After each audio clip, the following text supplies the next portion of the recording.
some live tackling. I can't wait to watch this tape. Not surprised, but kind of excited about how the quarterbacks performed today.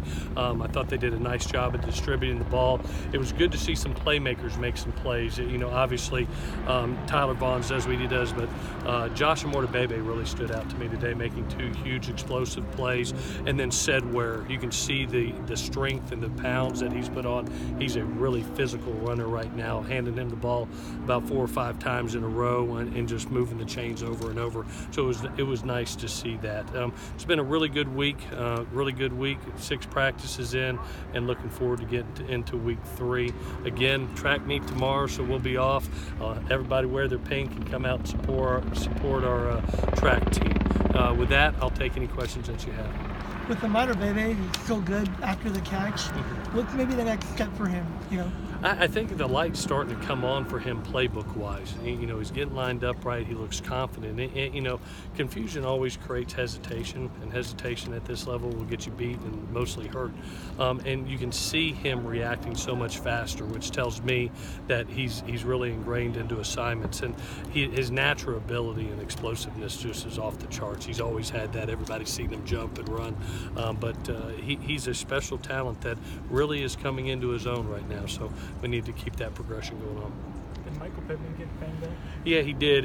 He had a AC sprain. X-rays were negative. Just we being very precautionary because it was on the same shoulder that he did break a collarbone a year ago. So yeah, good news there. But usually those things take a couple days. We'll see where he's at early next week. When you're watching on Pro Day and they're running Sam quarterback under the center and running all that play action stuff and all that. For those of us who were here through that whole era, you know, we got like flashbacks. But for you, do you see something and you think, that stuff looks pretty good? You actually saw us today be under a center a little bit more and using some play action. It's funny you brought that up. So we've actually installed a little bit more of that because both quarterbacks are pretty good at it. And you know, with us maybe having to lean a hair more on the running game, we will do a little bit of under center as well as pistol with the back directly behind us. So you saw a little bit of that today. You said you were pleased with the quarterbacks. Was there something you thought stood out about them or you liked? Or? No, I thought their efficiency on 3rd down. You know, that was a second and 7 and then play 3rd scrimmage today.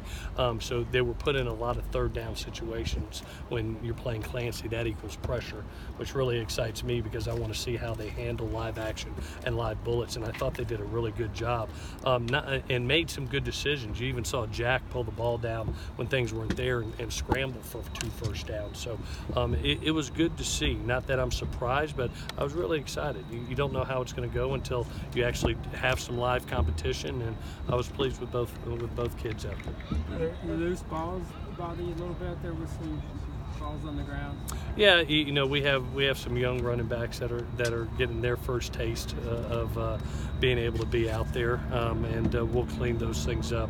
Where I was really happy was to have the ability to see to see that experience, and Double D makes him for a kid that's 190 pounds, had 2 3rd and short situations. He made both of them by lowering his head and really powering for the first down. So it was good to see the 3rd and short running game really come into play, and Seth and Dominic do a good job of it. Do you know when you might have Levi back full go? Say that one more time. Levi, do you know when he'll be full go? Yeah, we're hoping by next week. You know, we wanted to ease him back in.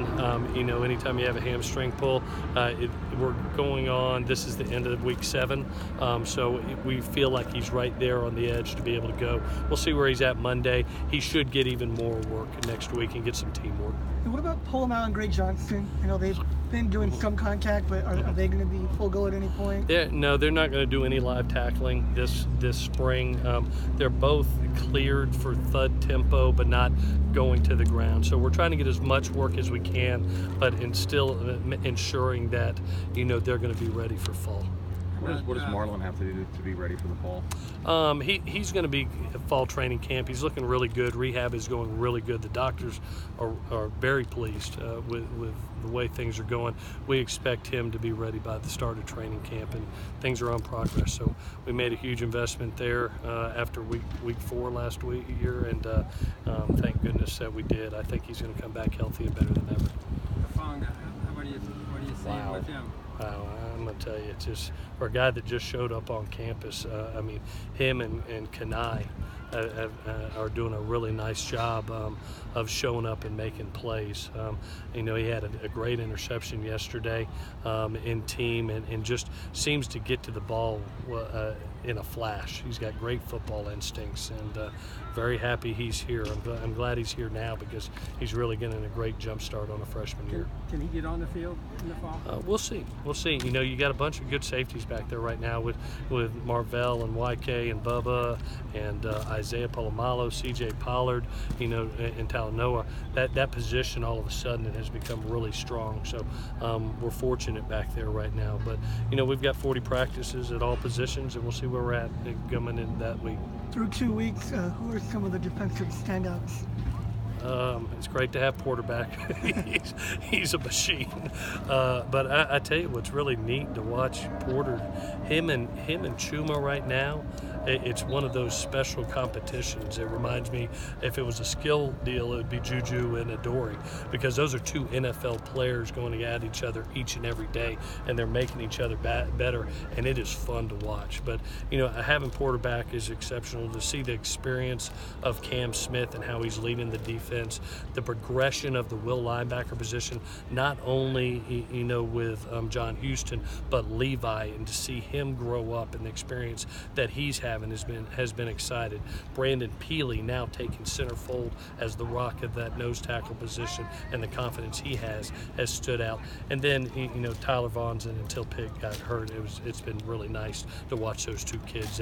They're in a position now where they're very confident in making plays on a consistent basis. How about Fallon-Ika? What are you seeing with him? Giuliano, the young kids, whether it's Kanai, whether it's Hunter, whether it's Giuliano, that's our biggest challenge right now, Dan. I think really, you have a great experience with Jordan and Porter, but it's really going to be able to find that depth, and really Hunter and Giuliano and Kanai are competing, and I've been really excited about Hunter and the first step he has off the ball. Kanai, for a young person, the football instincts that he has, and you can see where Giuliano, the weight that he's put on. He came here as a scrawny kid, and now he's sitting here around 235, 240, and looks like a full-grown man. And so I think that's really helping him at the point of attack. Was there a particular reason why you had so many former players here today? Yeah, we invite our players, former players during spring. We want them here to have the availability to have one of the greatest running backs of all time here today. Was really cool. To have a Matt Leinart and a Mark Sanchez here the other day. We want our former players always back. We've invited them to every practice. There will never be a practice closed ever here to our former players. And this is Trojan family, and that's how we do things around here. Good.